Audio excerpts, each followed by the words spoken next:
people today. They could spend half their lives over 50. That's a lot of living. So it helps to have a wise friend and fierce defender in your corner. A friend like AARP.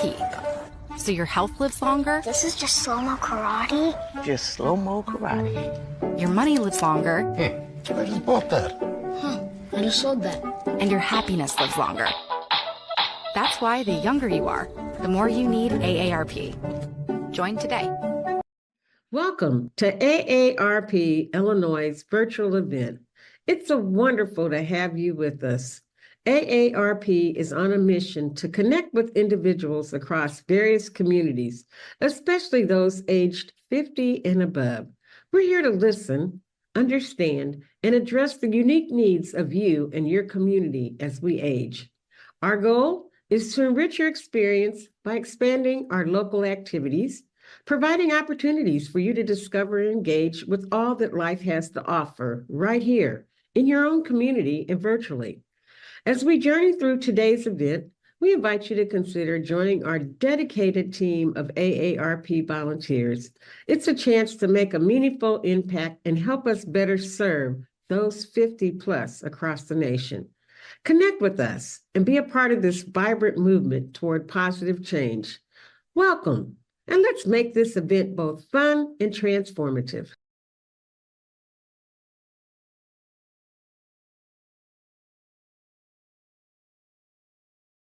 Hello everybody out there in AARP world. I am Chef Amanda, human chef now turned into dog enthusiast. I love making these fun videos for you all, and today's topic is going to be all about the dogs. It's the holidays and we all love eating or grazing on a wonderful charcuterie board. But shouldn't the dogs be grazing and eating one right alongside you? So today we're going to learn about what we could put on a barkcuterie board, a charcuterie board for the pups. The great thing about this is that a lot of the items that we would put on our regular charcuterie board for ourselves and the guests that we're hosting can double up and go on your dog's boards as well. So let's start first by talking about some things that we could include on our regular everyday charcuterie board. Obviously you want to include a mix of cheeses and meats, so we've got some dill cheese, some cheddar cheese, some pepper jack cheese, some Kojak cheese. I like to pick cheeses that have different flavors, but most importantly different textures and different colors. That way my board looks really nice and bright and inviting. Alongside those cheeses, I've got some spicy salami sausage here, a couple veggies, carrots and cucumbers really rounded out in color for me, a couple celery sticks over here, and then some blueberries and some fresh grapes just to lighten things up. I always like to keep my goat cheese wrapped until I'm ready for service, and we've got a little blueberry vanilla goat cheese on there as well. You'll notice that I have some crinkle cuts in my cheese, and we'll show you how to do that today for our board for the pups as well. So I'm going to put this aside for my dinner for later, and let's get to work on this doggy barkcuterie board for the holidays, or any day really. Okay, so let's talk about some of the things on the tray that we shouldn't be adding to our barkcuterie board. The things that stand out mainly for me are obviously grapes, which are poisonous and toxic to dogs. Also that salami. You might think that that's a fun treat to just throw to the pup, but most salamis and sausages that are pre-made or cured are going to contain garlic and onion powders or salts, which are not good for our pups. So we want to stay away from a salami that's basically pre-made at all, and just stick to something that's raw meat that we've made ourselves and that we can be certain that doesn't contain those ingredients.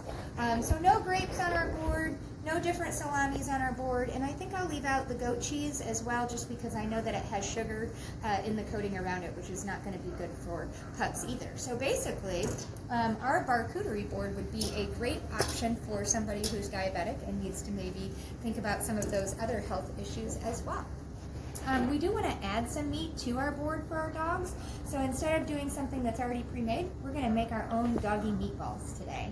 Great thing about these meatballs is you really could eat them yourself, because they are going to contain nothing but human ingredients. Everything is good for the dog that we're putting in this bowl, but also everything is good for you as well. So the first thing I have here is about a half pound of ground turkey meat. If you can find dark turkey meat. I like that a little bit better just because it's a little bit more moist, has a little bit more fat in it, so when it bakes up it doesn't create that kind of dry turkey texture that we can sometimes get when we're using the turkey breast meat. To my meatballs here, and I'll make sure that I include the recipe so that you can all access that as well. To my ½ pound of turkey, I'm going to add 2 heaping tablespoons of Libby's pumpkin from right here in Morton, Illinois. Then in this bowl, I have just pureed and just ground up a little bit so that they mix better into my meatball. Some frozen or fresh veggies, whatever you like. I like the frozen veggies because they're going to be a little bit softer and they're going to incorporate into my meatball a little bit more and not have to be cooked to not be crunchy. Although I don't think the dogs will mind either way. So this here was just a mix of cut green beans and then a pea and carrot mix that we blended together with some sweet potatoes as well. Those carrots and those sweet potatoes are going to be great for our doggies' night vision, so it's important to feed them to them often. So I'm going to put about a cup of these veggies into my meatball.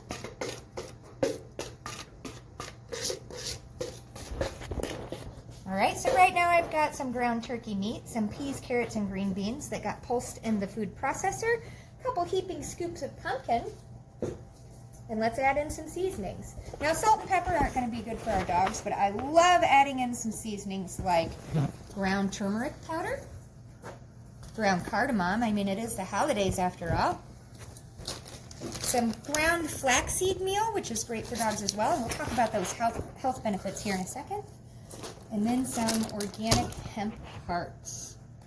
So let's talk about these. I'll start with the hemp hearts. These are going to be huge in omega-3s and fatty acids, so with that we're going to get great joint health. They're going to aid in digestion. They're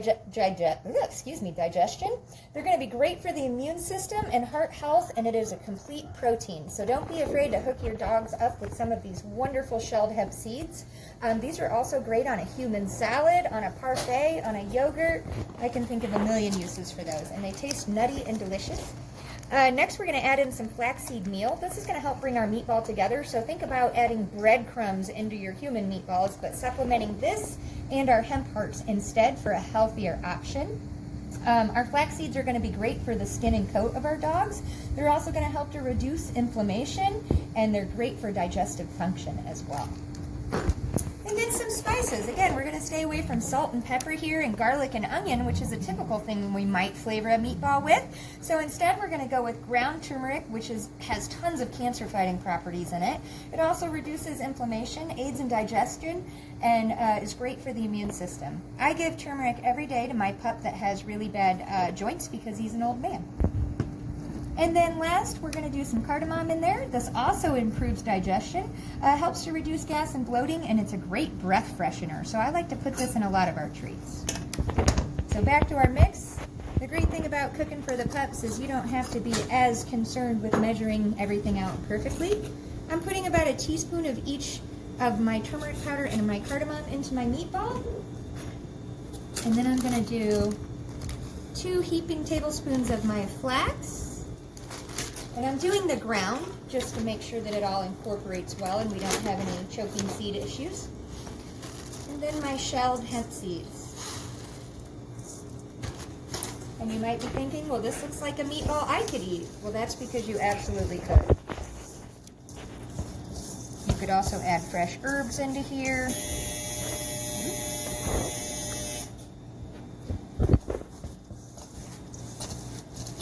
And I'm just mixing that all together.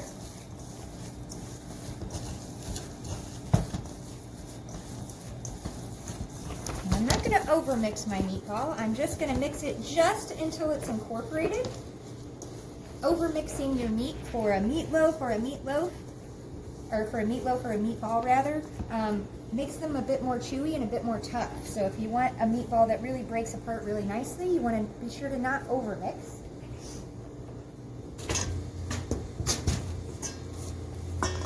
And so we've got this beautiful mix that I haven't over mixed. Now I like to use a scoop, that way I get every meatball to be exactly the same size.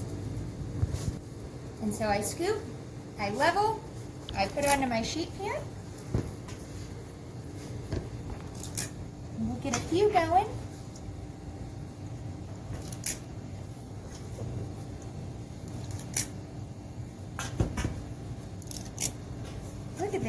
colors coming through there. They just look like a nice, healthy meatball. All right, so here I'm just making my way around the tray and rolling each one of my meatballs so that it's nice and perfectly round. So I go through and scoop them all first, and then I go back and pick each one up and roll it. And I love using the scoop for this so that you get some nice uniform meatballs and they all look nice and even. All right, they have a beautiful color to them as well. And into the oven we go with these.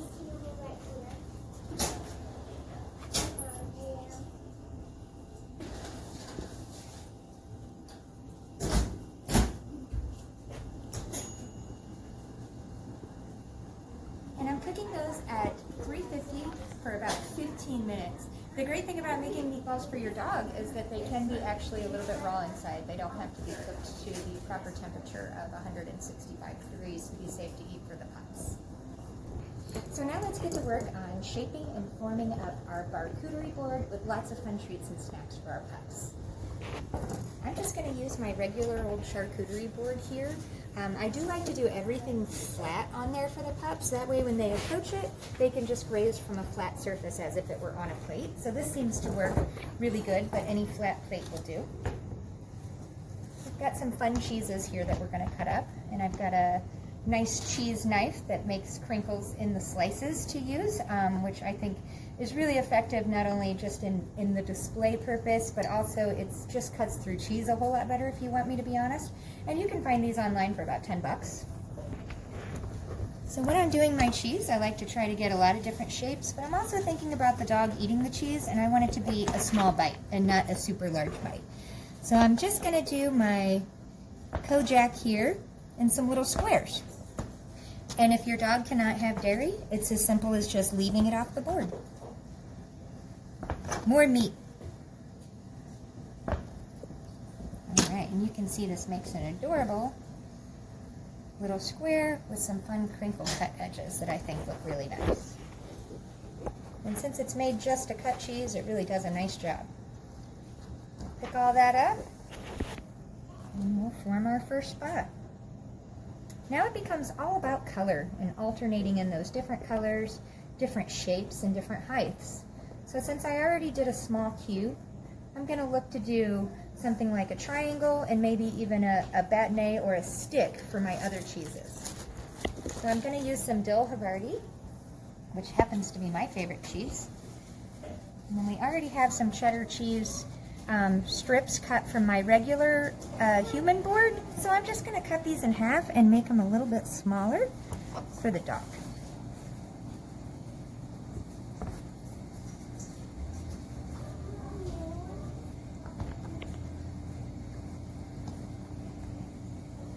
Now that I've cut those down to size, I can build a little centerpiece in here with my cheese to get a little bit of height right in the middle of the board.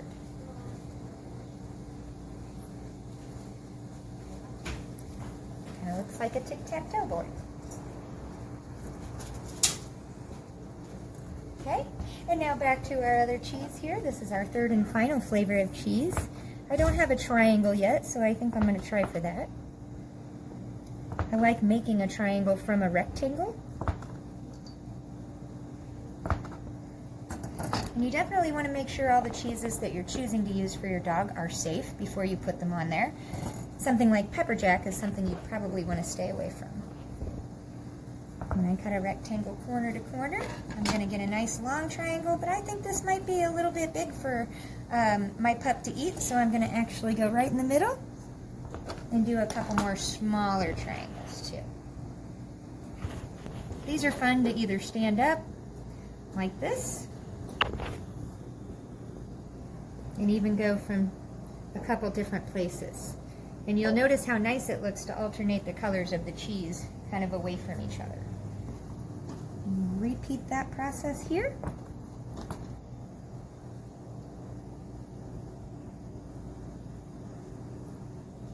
My favorite thing to do is charcuterie boards, simply because they don't have to have any rhyme or reason. You can just kind of build them as you're getting everything cut and made. And it's just kind of a fun way to be creative with food, but not super stressful. All right. Getting our different shapes all lined up here.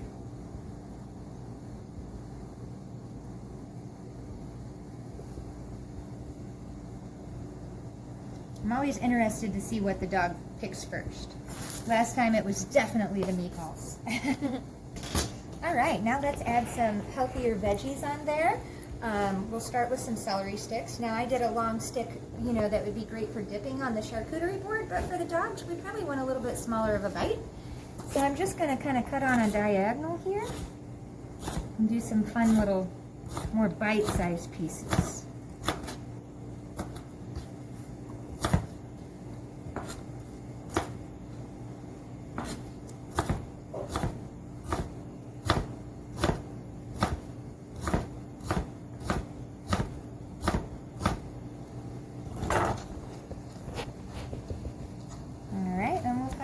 Place to tuck that in to kind of separate some of our colors there. All right, dogs love blueberries. So this is a great addition that doesn't require much work at all. Just simply wash them. And I really want a nice pop of color right here. So I'm going to build that into here to bring some nice color.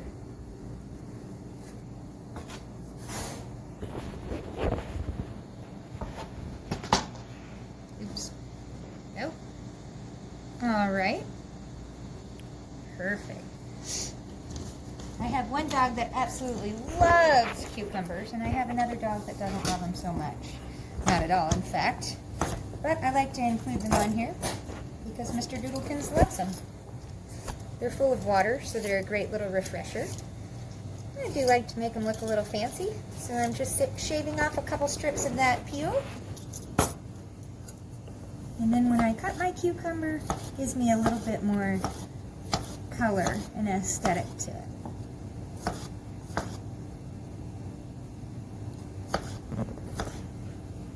These are those little mini cucumbers, which are a little bit more tender. Gotta use them up a little bit quicker, but it's a perfect little bite-sized bite for the dogs. All right, let's see what else we have on here.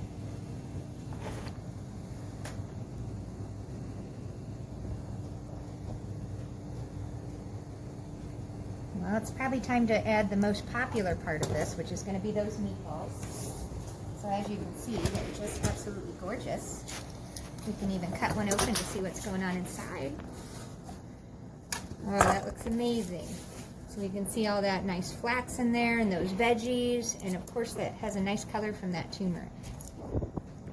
So put a couple meatballs here. Like I said, I already know that that's going to be what they go for first. So I made a lot. It's the holidays. Everybody loves meatballs, right?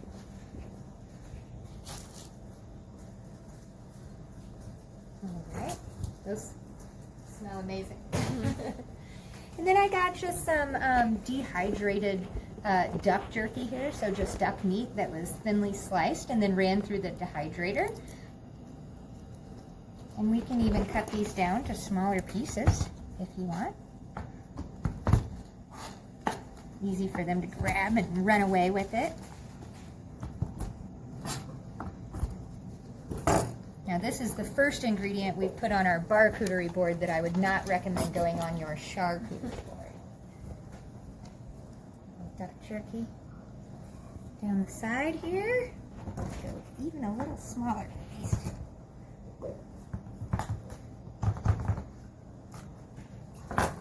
We have a local place that makes duck jerky, but you can find this just about anywhere these days. All right. What else do we have to put on there? Might be kind of fun to do. Remove those.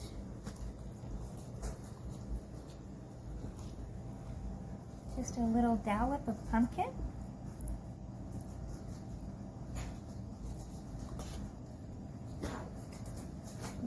Put some of our hemp hearts on there.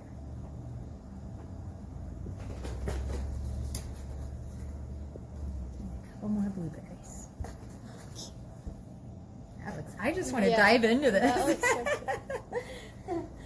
All right, and then I don't know about your dog, but my dog loves carrots. She'll eat them, they'll eat them, both of them, frozen or fresh. Like I said, great for their eye vision. It's a nice low-fat snack that we can give our dogs. And I like that right here with the celery and carrots.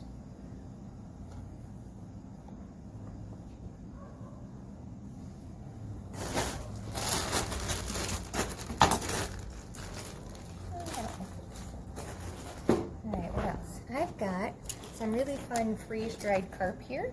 You could do a little salmon on there, freeze-dried salmon or chicken if you want. I know I'm going to feed this to my pups later and they can't have chicken. But I do love these little carp pellets. So we'll just put a couple of those on. The key is different colors and different shapes to make any board look delicious and enticing. And look at these fun duck feet to go with our duck jerky. Trying to find out where I like those the best. Right here maybe? Okay. Couple of these celery leaves. You know, dogs love it to look pretty too. There we go. And then we've got some of our homemade treats that we make here in house. Some carob chip cookies, some oatmeal blueberry cookies, some pumpkin cookies, and then don't forget the sweet potato pie.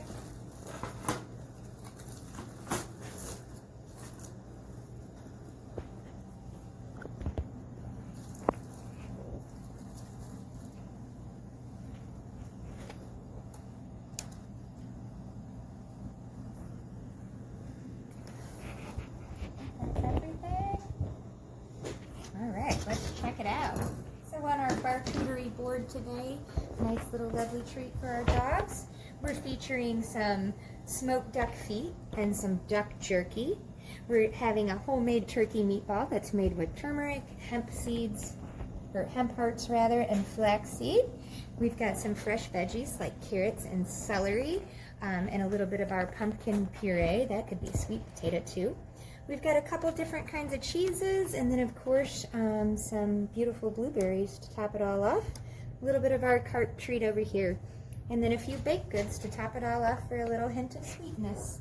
So hopefully you enjoyed this video today of serving up a nice barkcuterie board alongside your charcuterie board for the holidays. Just set that down in the middle of the floor and hope that they don't fight over those meatballs. Definitely make some extra. Hopefully you enjoyed this tutorial today. We can't wait to be back with another video soon. Happy holidays. See you later.